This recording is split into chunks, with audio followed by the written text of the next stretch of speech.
하나님 감사합니다.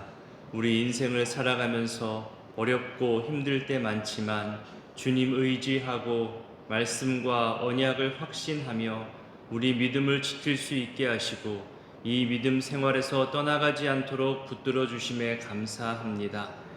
우리가 믿음을 떠나 어디로 갈 수 있으며 믿음 없이 어찌 하나님을 기뻐할 수 있겠습니까? 방금 부른 찬송의 가사처럼 어려운 일 당하고 시험과 핍박에 괴로워하고 사람의 손가락질에 마음 상하고 힘들어 하더라도 주님 더욱 의지하게 되기를 원합니다. 특별히 병들어 지치고 마음이 약하여져서 모든 것 포기하고 싶어질 때도 있음을 보게 됩니다. 먼저 포기하지 않게 하시고 무슨 일을 당해도 예수 의지한다는 이 가사처럼 예수님 더욱 의지하게 하시고 붙잡게 하여 주옵소서. 내 인생이 즐겁고 밝고 순탄할 때 노래하며 주님 찬양하게 하시고 반대로 어둡고 힘들 때 무언가 막혀 있고 하는 일마다 제대로 되지 않을 때에 기도하게 하시고 내 자신을 점검하게 하시고 하나님께서 정면으로 부딪혀 이기게 하시려 하는지 또 피하여 돌아가게 하는지 분별할 수 있는 지혜와 판단력을 달라고 먼저 기도하며 엎드리게 하옵소서. 위태할 때에 어찌할 바 모를 때에 설사 죽음이 내 앞 가까이에 찾아왔다 할지라도 영원한 생명이신 우리 주님을 더욱 의지하는 믿음을 더하여 주옵소서. 세월이 지날수록 시간이 더해질수록 주님 의지하고 나를 믿음 위에 견고히 세워나가는 신앙 성장과 성숙이 있게 하옵소서. 임마누엘로 늘 동행하게 하시고 예수 의지함으로 승리하고 이겨가는 우리 신앙생활 되게 하옵소서. 하나님, 인생의 마지막에 와 있음을 느끼며 삶을 정리하고자 하는 분이 있습니다. 하루하루를 마지막 날로 여기며 소중히 살아가고자 하는 그 믿음의 삶을 긍휼히 여겨주시고 혹여나 사람의 의지와 생각으로 내 남은 날을 함부로 판단하거나 여기지 않도록 주여 붙들어 주시옵소서. 하나님께서 허락하신 생명의 날까지 끝까지 하나님 찬양하며 하나님 섬기며 믿음의 후배들 앞에서 담대한 믿음 보일 수 있도록 그 마음 중심을 강하게 붙들어 주시옵소서.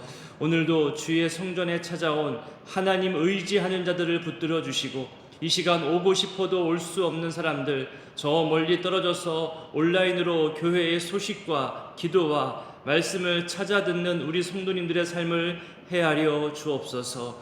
오늘도 신방하는 가정에 주님 미리 찾아가 주시고 그들의 마음을 위로하시고 견고케 하시며 지금도 괴로움과 속상함으로 눈물 흘리고 마음 아파하는 주의 자녀들에게 자신을 돌아보게 하시고 내가 너를 사랑한다. 너는 존귀한 존재라고 주여 친히 말씀하여 주옵소서. 하나님, 오늘 포천으로 이사하는 이광희 목사님 가정에도 안전하게 이동하게 하시고 이곳에서의 소중한 추억도 함께 가지고 갈 때에 힘과 위로와 미소와 감사가 되게 하여 주옵소서. 그 모든 앞날의 여정과 삶에 주님 늘 가까이 동행하여 주옵소서. 또한 새롭게 이사하여 올 새로운 만남도 기대하게 하시고 함께 소중한 추억과 즐거운 웃음을 만들어가는 존귀한 시간들을 주님 예비하여 주시옵소서. 이 새벽에도 주님 앞에 나아올 때에 우리의 간구와 소망과 또 한자 한자 기도 제목을 직접 써가며 드리는 1000번째 예물들을 드리오니 주님 기뻐 받아주시고 흠양하여 주시고 이들의 삶에 세심히 간섭하시고 함께 동행하여 주시옵소서. 이제 말씀 앞으로 나아가고자 하오니 성령 하나님 이 시간 함께하여 주시기를 소원하옵고 예수님 귀하신 이름으로 기도드립니다. 아멘. 오늘 말씀은 로마서 4장입니다. 4장에서는 아브라함의 믿음에 대해서 이야기하며 바울이 자기 주장을 계속 이어가고 있는데요. 로마서의 큰 주제 중 하나인 이신칭의에 대해서 바울이 지금까지 설명해 왔죠. 구약에서 말하고 있는 오직 의인은 믿음으로 말미암아 살리라, 이 말씀에 대해서도 강조하였고요. 행위가 아닌 믿음으로 의롭게 됨을 또 대해서 계속 지금 강조하고 있는 중입니다. 그러면서 내 말이 맞는지 틀리는지 너희들이 중요하게 생각하는 율법과 또 역사와 전통에서 한번 찾아보자. 그러면서 유대인들이 너무나 잘 아는 아브라함에 대해서 이야기하는 것이 4장에 나옵니다. 특별히 창세기 15장 6절에 있는 이 말씀을 인용하면서 구약에서도 이미 믿음으로 의롭다 함 받은 것에 대해서 설명하고 해석하며 알려주고 있죠. 이 내용이 유대인들에게는 충격이 되고 또 어찌할 바 모르는 그런 내용이 됩니다. 먼저 우리 4장 1절부터 8절까지를 읽어보겠습니다. 그런즉 육신으로 우리 조상인 아브라함이 무엇을 얻었다 하리요? 만일 아브라함이 행위로서 의롭다 하심을 받았으면 자랑할 것이 있으려니와 하나님 앞에서는 없느니라. 성경이 무엇을 말하느냐? 아브라함이 하나님을 믿음에 그것이 그에게 의로 여겨진 바 되었느니라. 일하는 자에게는 그 삭시 은혜로 여겨지지 아니하고 보수로 여겨지거니와 이를 아니할지라도 경건하지 아니한 자를 의롭다 하시는 이를 믿는 자에게는 그의 믿음을 의로 여기시나니 이란 것이 없이 하나님께 의로 여기심을 받는 사람의 복에 대하여 다윗이 말한 바 불법이 사함을 받고 죄가 가리워짐을 받는 사람들은 복이 있고 주께서 그 죄를 인정하지 아니하실 사람은 복이 있도다 함과 같으니라. 여기 3절에 창세기 15장 내용이 나오는데요.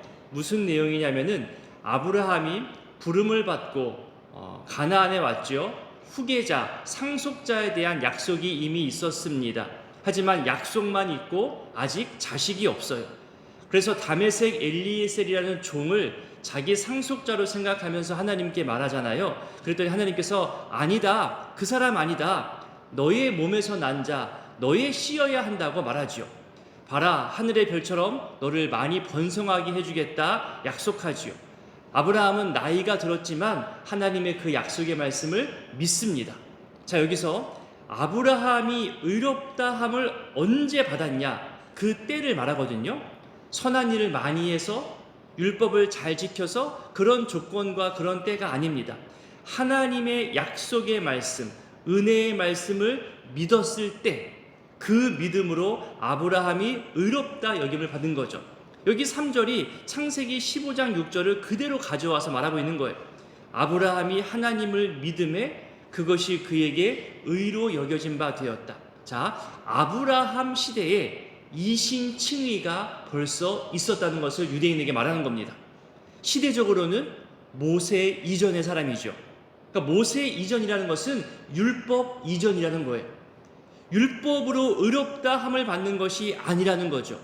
율법의 대표라고 말할 수 있는 모세가 기록한 모세오경 중에 율법을 말하기 훨씬 전인 이 창세기에서 이미 믿음으로 의롭다 여김을 받은 것을 아브라함 이야기를 통해서 지금 바울이 유대인들에게 설명하는 겁니다. 이것이 예수님 당시 유대인들에게는 큰 파장이 생겨난 거죠. 유대인을 너무나 잘 아는, 유대인들이 무엇을 붙잡고 살아가는지를 잘 아는 바울이기 때문에 율법 이전에 이미 이신칭의가 있었다는 이 사실이 유대인들로서는 받아들이기 힘든 사실인 줄 바울도 알고 있습니다. 그래서 4절과 5절이 유대인들의 생각을 보여주는 표현입니다. 유대인들은 율법을 지키고 행함으로써 의를 얻는다고 생각하며 살아왔죠. 자기들 스스로가 율법을 잘 지킨다고 여겼고요. 그렇기 때문에 하나님이 주시는 구원을 자신들의 정당한 노력의 대가, 마땅히 받아야 할 어떤 품삯이나 보수로 여겼던 거죠. 이게 왜 문제가 되냐면요, 일꾼을 모으고 일꾼들에게 일을 맡긴 주인이 일을 다 마친 후에 그 보수와 품삯을 주잖아요. 그러면 이 주인은 품삯을 주기 전까지는 이 일꾼들에게 빚을 진 상태가 되는 거예요. 빚을 반드시 갚아야 되는 거죠. 품삯을 줘야 되는 거예요. 일꾼들은 일을 하고 아직 품삯을 받지 못한 상태라면 주인에게 당당히 내 빚을 내놔, 내 품삯을 내놓으시오 말할 수 있는 권리가 생기는 거예요. 이런 논리로 유대인의 행위를 근거로 구원을 받는다는 것은 하나님이 우리에게 당연히 줘야 하는 빚이 있다는 그런 논리가 되는 거예요. 우리가 하나님한테 구원을 달라고 요청하게 되는 거죠.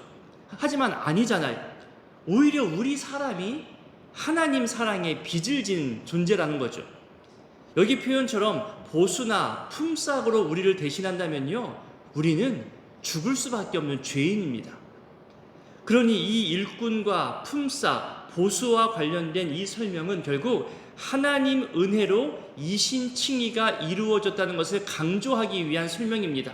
품삯을 받는 것처럼 우리의 행위나 노력이나 당연한 요구가 아니라는 거죠. 그러면서 바울은 바로 이어서 6절부터 8절까지 다윗의 시편을 인용해서 또 주장합니다. 행위나 노력, 공로가 아니라 오직 하나님 은혜로 의롭다 여기심 받는 사람이 얼마나 복된 사람인지, 얼마나 행복한 사람인지를 강조하고 있습니다. 유대인들이 가장 존경하는 구약의 인물들이 아브라함과 다윗이 대표잖아요. 그래서 유대인들을 위한 복음서 마태복음 1장 1절도 아브라함과 다윗의 자손 예수로 그렇게 아브라함, 다윗을 언급하며 시작합니다. 아브라함이 하나님을 믿은 것으로 의롭다 여김받았다고 이미 강조한 다음 여기 다윗의 시편을 인용합니다. 다윗이 밧세바 사건으로 중심으로 회개하죠. 통회합니다. 자복해요. 그래서 하나님께 용서의 기쁨을 얻은 내용으로 쓴 시편을 지금 인용하고 있는 겁니다. 죄의 해결함, 죄의 용서함은 오직 하나님의 긍휼하심 때문이라는 거죠. 어떤 행위, 수고, 노력이 아니라 값없이 의를 얻게 되는 자가 누리는 복을 말하고 있는 겁니다. 그러니 의인이었기 때문에 내가 행복했던 것이 아니라 씻을 수 없는 죄인의 상태에서 하나님 사랑으로 덮어주고 가리워주는 하나님 용서의 은혜를 경험했기 때문에 내가 행복하다고 지금 말하고 있는 거죠. 예전에 들었던 한 이야기인데요, 이 부분을 좀 쉽게 이해할 수 있어서 설명을 드립니다. 애완동물과 관련된 이야기입니다. 아이들이 강아지 사줘, 고양이 사줘 막 요구할 때 있잖아요. 때를 잘 써서 이렇게 무언가를 얻을 때가 있는데요, 어느 한 부모가 잘 기를 수 있는지 없는지를 먼저 테스트하기 위해서 정말 작은 애완동물, 그 햄스터라고 하죠. 그 햄스터를 사줬다고 합니다. 지금도 마트에서 파는지 모르겠어요. 몇 년 전만 하더라도 그 햄스터 집과 사료와 햄스터를 마트 한 코너에서 판매하였고 쉽게 살 수 있었습니다. 제 기억이 맞다면 한 마리에 약 한 5,000원 정도 했던 것 같습니다. 자, 10,000원을 주고 햄스터 2마리를 구매합니다. 애들이 그 햄스터를 좋아하고 또 즐거워하죠. 그러다가 어느 날 햄스터 한 마리가 비실비실합니다. 곧 죽게 생겼어요. 그래서 작은 동물병원에 가보니까 검사비만 10,000원이 넘어요. 10,000원이면 건강한 햄스터 2마리를 더 살 수 있지요.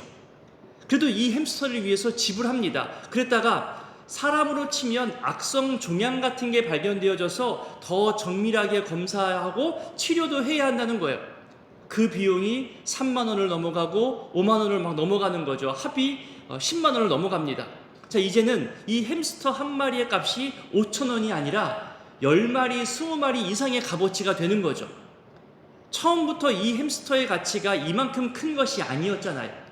주인의 관심과 사랑과 돌봄과 치료로 인해서, 비용 지불로 인해서 그 가치가 수십 배 높아진 거죠. 자, 우리 이 이야기 속에서 충분히 짐작할 수 있는 교훈이 생기죠. 자, 보십시오. 우리가 존귀한 존재, 값어치가 높아서 하나님께 사랑을 받은 게 아니라는 거예요. 죄인이고 타락하고 매일 실수하고 넘어지는 연약한 존재인데, 그럼에도 십자가 예수를 통해서 하나님 사랑을 받았고, 그래서 우리가 존귀한 존재, 가치 있는 존재가 되었다는 거예요. 어떤 행위, 노력, 공로로 우리가 존귀해진 게 아닌 거죠. 그것이 존귀한 것이라면 누군가는 돈으로 샀겠죠. 건강으로 샀겠죠. 힘으로 존귀함의 조건을 얻어냈겠죠.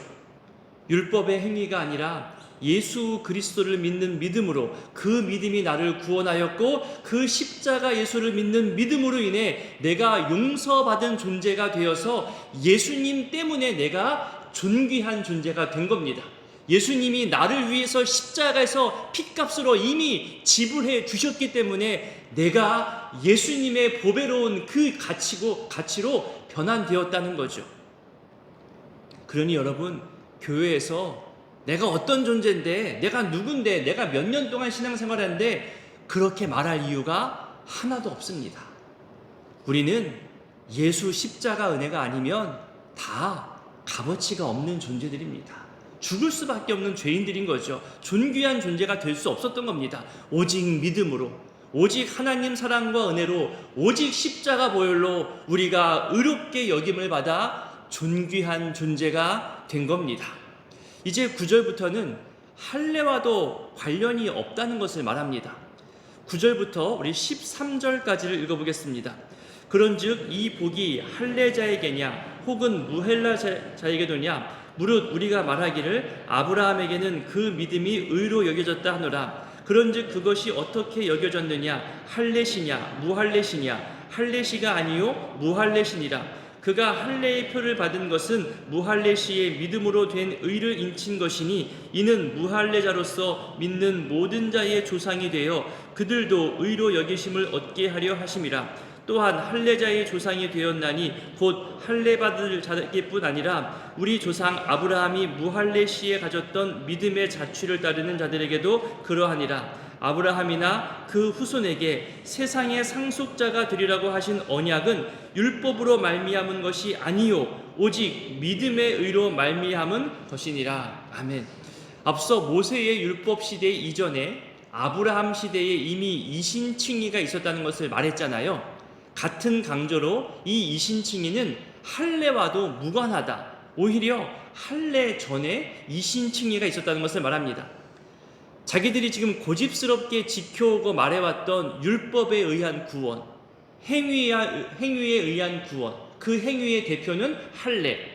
바울이 지금 이 부분을 정확하게 아니라고 말하며 그 근거로서 그들이 가장 의지하고 강조하는 아브라함의 실제적인 사례를 가지고 설명합니다.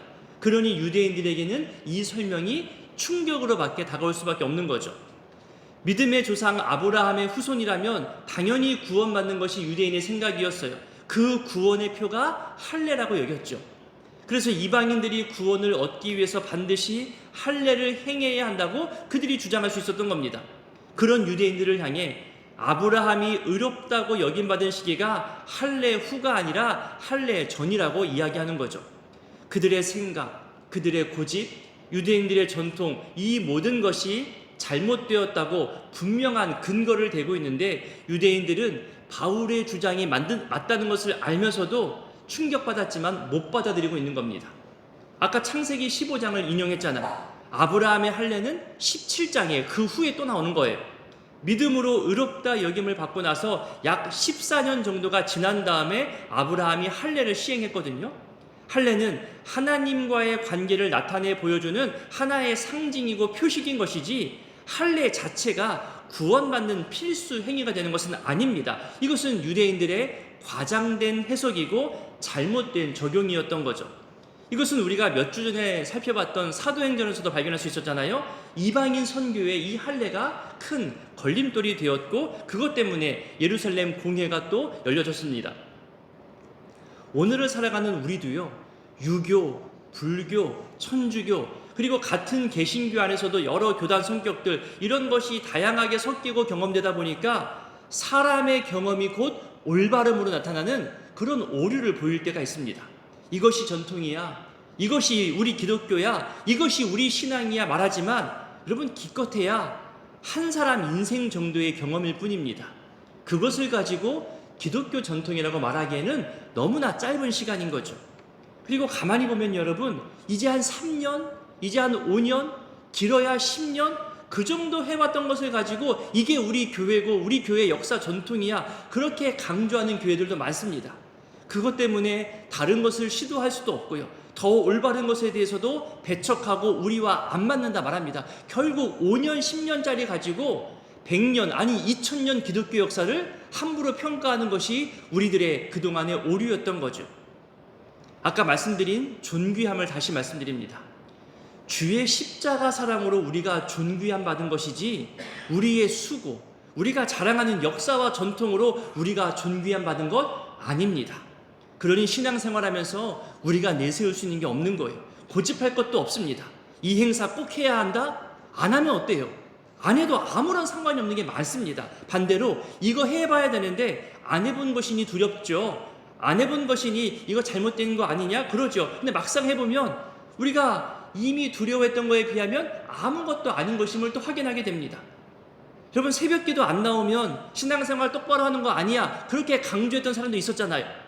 그렇게 고집스럽게 주장했던 분이 어느 순간 새벽에 못 나오는 거 보면서 얼마나 부끄러워질까요?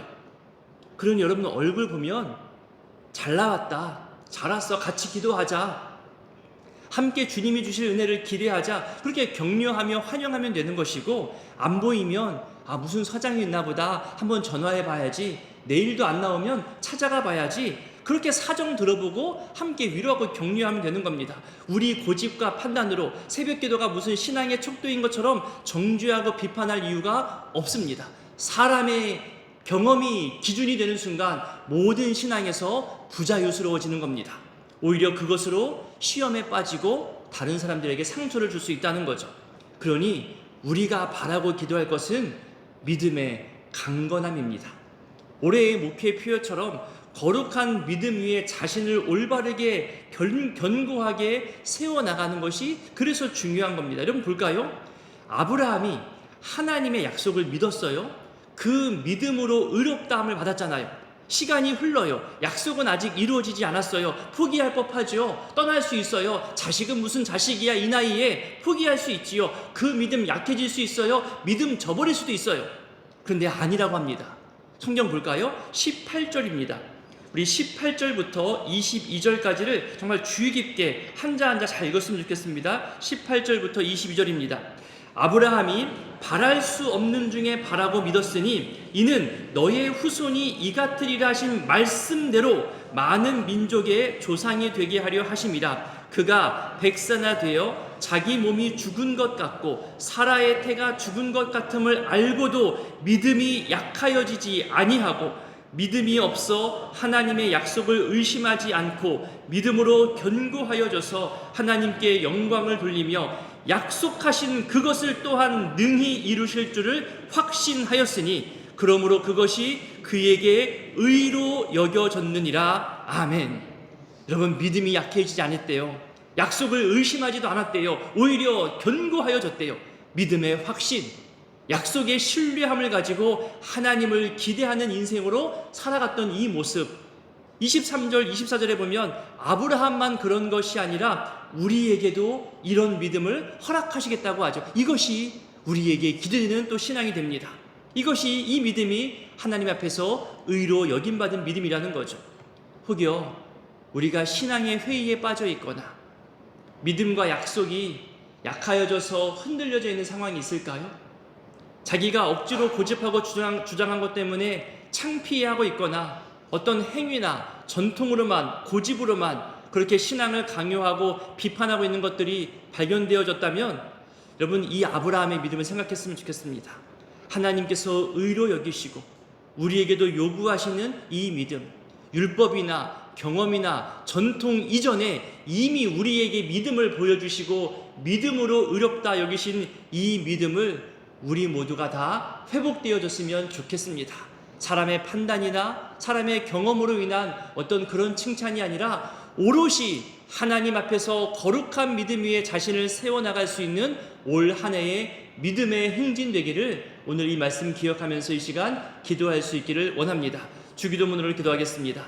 하늘에 계신 우리 아버지, 아버지 이름을 거룩하게 하시며 아버지의 나라가 오게 하시며 아버지의 뜻이 하늘에서와 같이 땅에서도 이루어지게 하소서. 오늘 우리에게 일용할 양식을 주시고 우리가 우리에게 잘못한 사람을 용서하여 준 것 같이 우리 죄를 용서하여 주시고 우리를 시험에 빠지지 않게 하시고 악에서 구하소서. 나라와 권능과 영광이 영원히 아버지의 것입니다. 아멘.